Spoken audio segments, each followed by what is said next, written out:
Hello everyone, my name is Ritvik and I'm going to talk about my media ownership paper, which is on Inshorts. So, my media ownership paper, the reason I chose Inshorts is because I am a regular user of Inshorts. So, I'm going to tell you what Inshorts is all about. I'm going to tell you who owns it, I'm going to tell you what their revenue is, I'm going to tell you how they make their money, and I'm going to tell you all about them, their investors, and everything that you need to know about them. All right. So first, let's understand what InShots is all about. Now, InShots is not like a newspaper. It's not like this newspaper that you get in the market. Well, it is an Indian-based private limited news application. It's a news application that you can download in your phone, and it can be downloaded on Android and it can be downloaded on iOS as well. Of course, this company was founded in the year 2013. So, when they were founded in 2013, they allowed you to download this application only on the Android Play Store.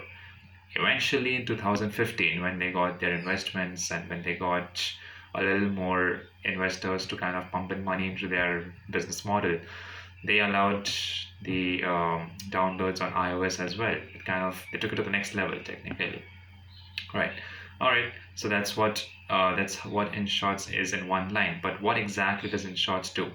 Now, InShots, it compiles all the news of the world under one application, and it's not like you read long news reports there. Every piece of news that is put up on this application is summarized in 60 words. So they have a team that literally sits there manually and compiles every news article into 60 words and gives you a brief about what exactly is going on. So when you download this application, you go onto Android Play Store, you download it, or you go onto the iOS, you download it, you'll see they have like 10 million downloads already. And it's really cool for a company that started like 7 years ago. Right. So when you download this application, the application opens up. Of course, you can open the application, and then you have this screen that kind of asks you what kind of news do you want to read? What's your preference? You could choose politics, you could choose travel, you could choose entertainment, you could choose anything that you want to read about. They have their given categories over there, you got to choose that. And it's not like if you choose that you only read that, technically you can read anything at any point of time. So, if you open a particular news genre, for example, if you open, let's say, entertainment, you'll see news related to entertainment over there. For example, if I opened travel, you would see this news about Italy's Fiumicino airport that was kind of ranked number one as far as COVID. It's ranked 5 star as far as the COVID care is concerned. So things like that, you see. And if you open technology, you would see a news on the current situation of how, I mean, there's a particular news that talks about what is TikTok's situation in the US at this point of time. Something like that. So and the thing is like it's not only one news, you can keep scrolling. So this is how you read the app. You open the application, you keep swiping up for new news pieces. That's how it works. Um, all right, so that is what it is. And if you are in India, I mean, you would know that it is the highest rated news application in India. It's higher than Times of India in terms of the news application. Times of India has their own application, but this app is kind of ranked higher than that. It's only because this app kind of takes the news from all the places all over the world and kind of summarize it in 60 words. Not that you can't read the entire news, you can. Because after 60 words down, there's a link that says you can read the entire news if you want. Just click the link and you can read it.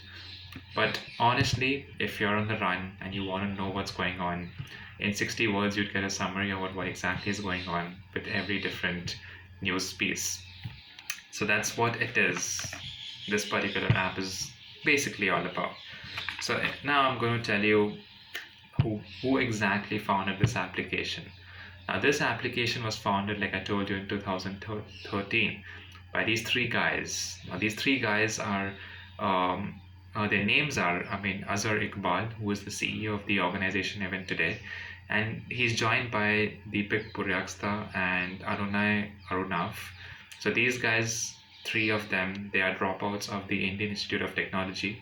which is an imperial institute in India actually, and it's like the Harvard and Stanford in India. Technically, it's like a huge thing to get into. And to get into the IIT, that's the Indian Institute of Technology, you kind of have to work your ass off. That's how it kind of works. And these guys are technically dropouts from from that particular college, from that educational body, and they eventually started this news application as their discovery. And it's a beautiful discovery because when they started out in 2013, they were really small, and eventually in 2015, I'm going to move to the thing next, that's their investor.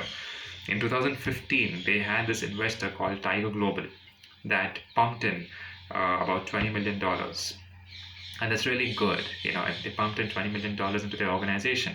And even today, Tiger Global kind of is their key investor who kind of pumps them with money or annually for them to run their organization. At this point of time, they're valued at $6 billion as of date. And it's available in all the multi-regional countries all over the world. So Canada is a multi-regional country as we know it. So even in Canada, you can actually download this application from Google Play Store or Apple iOS or whatever device you use. Or you can probably read about it on Google just to kind of get to know how it kind of works. But since it's an application, you will definitely need to download the application, right? And let's talk about how do they make their money. Obviously, it's a free application. I downloaded it a couple of years ago, and I've been reading every single day. But that's not how they make their money. They make their money, like we know, through advertisements. Every media body makes their money through ads. And they have like really cool clients amidst them. So they have Amazon Prime, they have Mercedes, they have Vodafone, and recently they added Netflix to their client base. So you'd wonder, what is Netflix doing in a news organization? What are they investing for? Well, the reason they invested is because if you've heard of the show called 13 Reasons Why, or you've heard of the show called Narcos. So in these shows, Netflix kind of leveraged the content of Inshorts into these shows. And that's kind of good because Inshorts made a lot of money from that leverage. So that is about their client base, and they kind of have like 300 clients so far.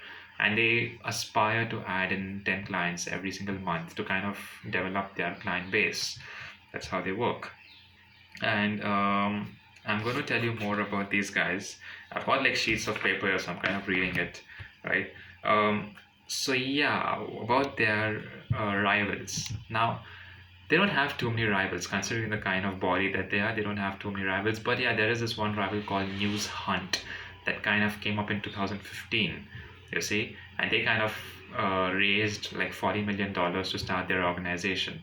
So they are like competing head to head with Inshorts, and it still doesn't matter to Inshorts because Inshorts has a strong investor in Tiger Global, like I told you before. So Tiger Global is kind of a big it's an investment company. So these guys invest into all these startups and all these media startups that are there. And it's even invested in Ola, it's even invested in Hike, it's even invested in a couple of other things basically. And because of that, Inshorts is kind of, it has like a better avenue of marketability in comparison to News Hunt. That is what it is, right? And their revenue as per the financial year 2019 was valued at $10 million, and they want to double it up in this year 2020. Now, I don't really know what their revenue at this point of is, but from what I have read and from what I know, their revenue so far stands at 10 million as per 2019, right? So that is all about Inshorts, and I hope that through this video I was able to give you an analysis of what Inshorts exactly is, who their founders are, when they started, who are their investors, and I hope that you understood how their revenue as well works, right? So that's all from my side about Inshorts, and if at all you have any feedbacks for my video, you can definitely write in the comment section, or you can of course mail me or get in touch with me any point of time. So thank you so much for watching, and I hope that you have a good day ahead. Thanks.